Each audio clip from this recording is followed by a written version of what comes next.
وہ مکھی کی تھوک ہے جناب جو درود پڑھ کے جمع کرتی ہے اور ہر ایک بیماری کی اللہ اس کو شفا بنا دیتا ہے۔ اللہ کہہ رہے ہیں یہ سارے کام ہمارے حکم سے ہو رہا ہے۔ اللہ تعالیٰ نے اس سورہ مبارکہ میں بہت سی نعمتوں اور قدرت کے شاکروں کا ذکر کر کے یہی بات سمجھائی ہے کہ خالق اور مخلوق میں فرق ملحوظ رکھتے ہوئے مخلوق کو خالق کے ساتھ الوہیت اور حاکمیت میں شریک کرنا نہیں چاہیے۔ اللہ اللہ ہے، مخلوق مخلوق ہے، بندہ بندہ ہے، رب رب ہے، اس کو آپس میں ملانا نہیں۔ پھر ہم نے سورہ بنی اسرائیل کی ابتدا کی ہے جی۔ مکی صورت ہے، 12 رکوع ہیں، 111 آیات مقدسات۔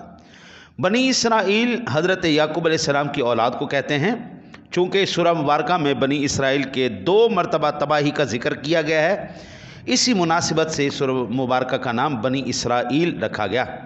اس سورہ مبارکہ میں معراج النبی صلی اللہ علیہ وسلم کا ذکر بھی ہے، اس لیے اس کو سورۃ الاسراء بھی کہتے ہیں۔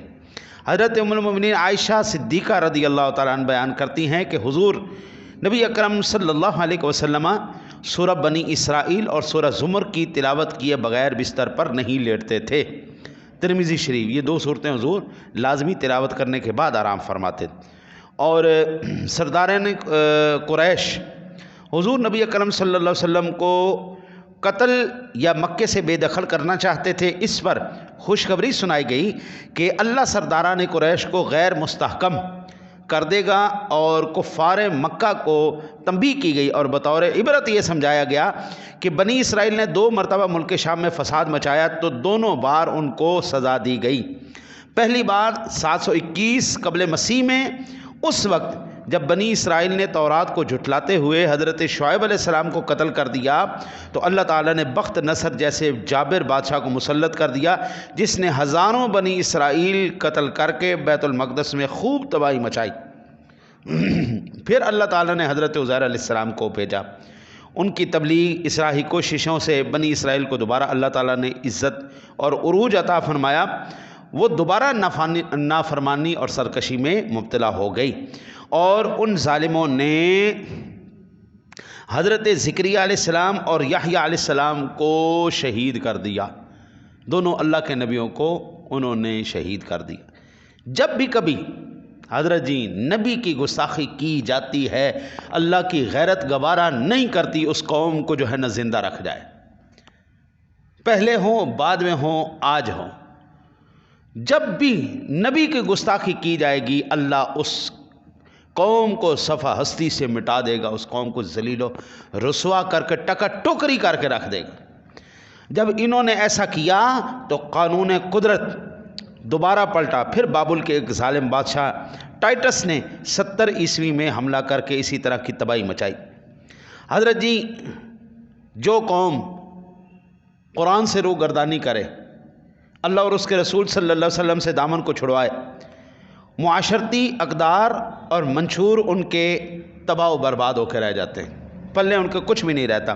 اس سورہ مبارکہ میں اسلامی ریاست کے معاشرتی اقدار اور منشور بھی تفصیل کے ساتھ بیان ہوئے، جبکہ سورہ مبارکہ کے آخر میں یہ پیشن گوئی بھی کی گئی ہے کہ قرب قیامت میں اللہ تعالیٰ بنی اسرائیل کو ایک جگہ جمع کر دے گا، اور پھر یہی مقام ان کی تباہی کا مقام ثابت ہوگا۔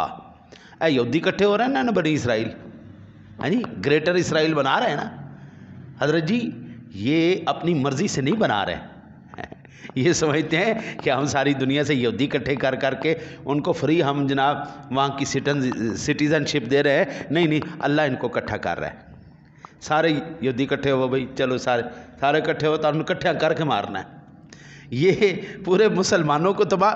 ہاں اب پڑھ کے دیکھ لینا یہ سورہ مبارکہ، اس کا آخری حصہ پڑھ کے دیکھ لینا آپ کو، اب گریٹر اسرائیل بن رہا ہے یا نہیں بن رہا، ساری دنیا اکٹھی ہو رہی ہے یا نہیں، یہودی اکٹھا ہو رہا ہے یا نہیں ہو رہا۔ وہ اس واسطے اکٹھا ہو رہا ہے، وہ کی کہندے نے جدو گدڑ دی موت ہوندی ہے تو کدھر منہ کردا ہے، شہر منہ کردا ہے جی، یہودیہ دی موت آئی ہے وہ اسرائیل بنا رہے ہیں۔ آگے ہم نے سورہ کاف پڑھی ہے جی، سورہ کاف مکی ہے، 12 رکوع ہے، 110 آیات بینات ہیں۔ کاف عربی زبان میں غار کو کہتے ہیں۔ چونکہ سورہ مبارکہ میں اصحاب کہف یعنی غار والوں کا قصہ تفصیل کے ساتھ بیان ہوا ہے، اسی مناسبت سے سورہ مبارکہ کا نام کہف رکھا گیا۔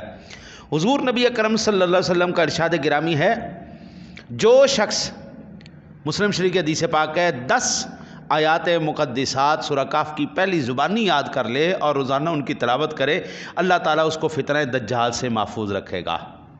یہ مسلم شریف کی حدیث ہے۔ اور تم میں سے جو شخص دجال کو پائے اسے چاہیے کہ وہ سورہ کہف کی ابتدائی آیات پڑھے، اس لیے کہ یہ دجال کے فتنے سے پناہ دینے والی صورت ہے۔ یہ ابو داؤد شریف کی حدیث پاک۔